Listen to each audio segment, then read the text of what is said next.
नमस्कार दोस्तों, स्वागत है आप सभी का एक बार फिर से। माँ जगदम्बा आप व आपके परिवार पर अपनी कृपा दृष्टि सदा सर्वदा बनाए रखें। दोस्तों, यदि आप अपनी लाइफ में नया कुछ सीखना चाहते हैं तो चैनल को सब्सक्राइब जरूर करिएगा ताकि आने वाला नॉलेजेबल वीडियो सबसे पहले आपको मिले। दोस्तों, वर्ष में 16 दिन हमारे पितरों को समर्पित होते हैं और इस समय हम अपने पितरों की शांति के लिए और अपने घर परिवार व स्वयं के कल्याण के लिए दान, पुण्य, कथा, भागवत जैसे अनेकों सत्कर्म करते हैं। दोस्तों, पितृपक्ष के समय हम सभी श्राद्ध करते हैं अपने पितरों को, पर जानकारी न होने की वजह से हम भोजन में कुछ भी बना लेते हैं, कुछ भी दान कर देते हैं, जिसके परिणाम स्वरूप हमें कष्ट भोगना पड़ता है और हमारे पितृदेव रुष्ट हो जाते हैं। दोस्तों, आज के वीडियो में हम गरुड़ पुराण व वायु पुराण में वर्णित जानकारी आप लोगों को देंगे कि पितृपक्ष में भोजन में आप क्या बनाएं और क्या न बनाएं। आगे बढ़ने से पहले आपसे रिक्वेस्ट करती हूं कि वीडियो को लाइक करिएगा, दोस्तों को शेयर कर दीजिएगा और अगर आपने अभी तक चैनल को सब्सक्राइब नहीं किया है तो चैनल को सब्सक्राइब करके बेल आइकन जरूर दबाइएगा। दोस्तों, श्राद्ध पक्ष में अपने पितरों को प्रसन्न करने के लिए भोजन में हम क्या बनाएं और क्या ना बनाएं। वैसे भोजन में हम जिसका श्राद्ध करते हैं उसके पसंद की चीजें बनाते हैं, पर कुछ ऐसी भी चीजें हम बना देते हैं जो हमें नहीं बनानी चाहिए और जिसके परिणाम स्वरूप हमें जो है बहुत ही हमारे जीवन में दुख तकलीफ आती है और तरह तरह के कष्ट जीवन में हमारे आते हैं। हमारे घर परिवार में, हमारे बच्चों के साथ में, हमारे पति के साथ में अनेकों तरह की घटनाएं इस तरह की घटने लगती हैं, जिसका कारण भी हमें नहीं पता होता, क्योंकि जो हमने किया है वो हम अनजाने में कर देते हैं। इसलिए ये भूल अगर आपने अभी तक की है तो अब आगे आप इस भूल को न दोहराएं, इसलिए वीडियो को पूरा अंत तक जरूर देखिएगा। दोस्तों, श्राद्ध की दो प्रक्रिया होती है, एक होता है पिंडदान और दूसरा होता है ब्राह्मण भोजन।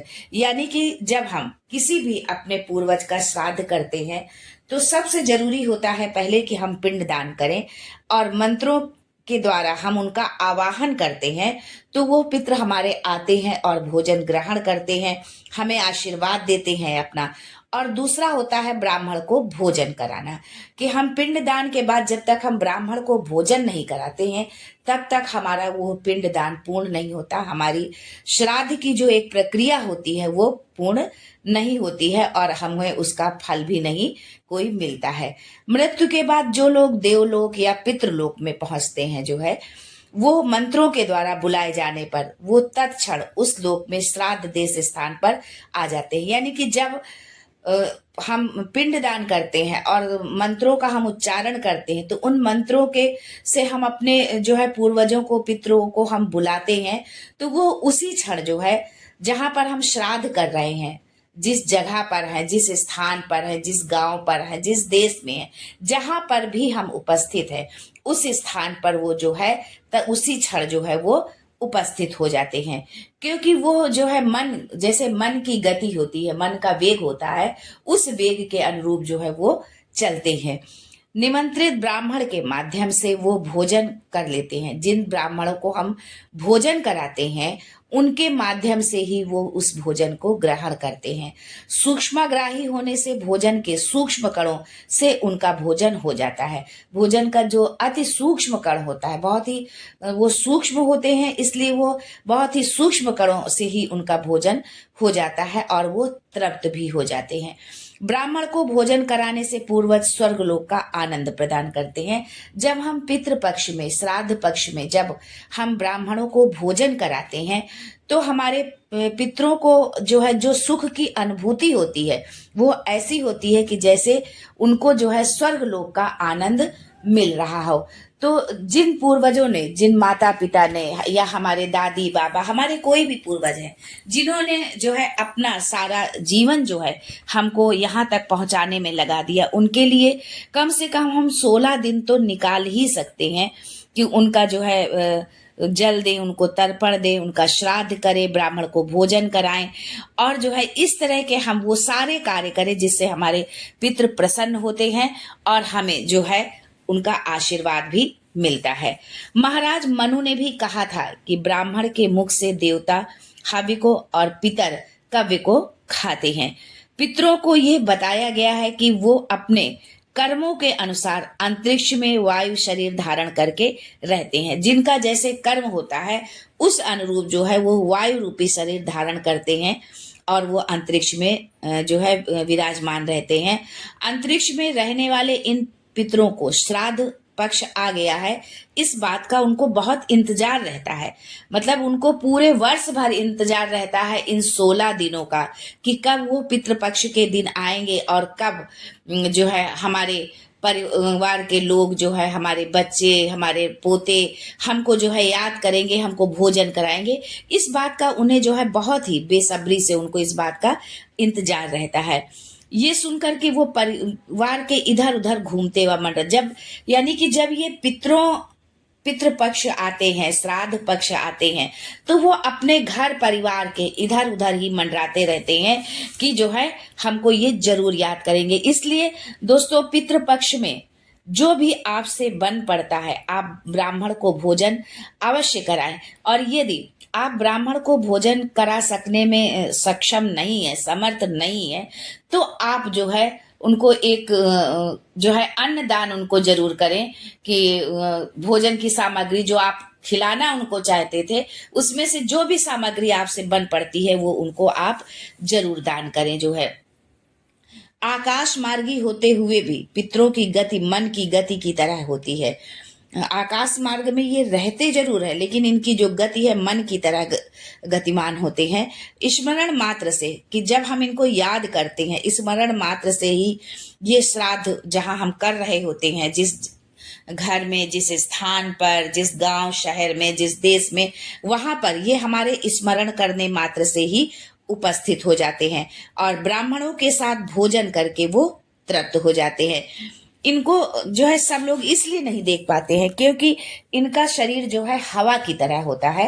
अब अगर बहुत से लोग हमारे सनातन धर्म की जो है हंसी उड़ाते हैं कि पितरों को भोजन करा रहे हैं जो इतने दिन पहले जो है दिवंगत हो गए, मर के चले गए हैं, तो वो उनका और वो दिखते नहीं है, तो वो इसलिए नहीं दिखते क्योंकि उनका जो शरीर होता है वो हवा की तरह होता है। जिस तरह से हमको हवा जो है हमें दिखाई नहीं देती, हमें नजर नहीं आती है, उसी तरह से पितृ भी हमारे आसपास ही होते हैं इस पितृ पक्ष के दौरान में और वो हमको नजर नहीं आते हैं। इनको तृप्त करने के लिए श्राद्ध में आप क्या बनाएं और क्या ना बनाएं ये जानना तो बहुत ही जरूरी है क्योंकि अनजाने में हम कई बार बहुत ऐसी भूल कर देते हैं जिसका परिणाम हमें भुगतना पड़ता है। तो हम अच्छे से ये जान लेते हैं कि श्राद्ध पक्ष में हमको क्या बनाना चाहिए, क्या नहीं बनाना चाहिए, यानी कि ब्राह्मण को हम भोजन में क्या खिलाएं, क्या ना खिलाएं, किस तरह से हम जो है ब्राह्मण का आवभगत करें, उनकी सेवा करें और जिससे हमारे पितृ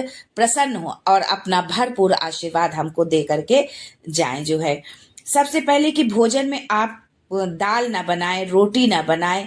दाल तो आपको किसी भी प्रकार की नहीं बनानी चाहिए, चाहे वो उड़द की दाल हो, मूंग की हो, चने की हो, कोई भी दाल हो, आपको दाल बनानी ही नहीं है।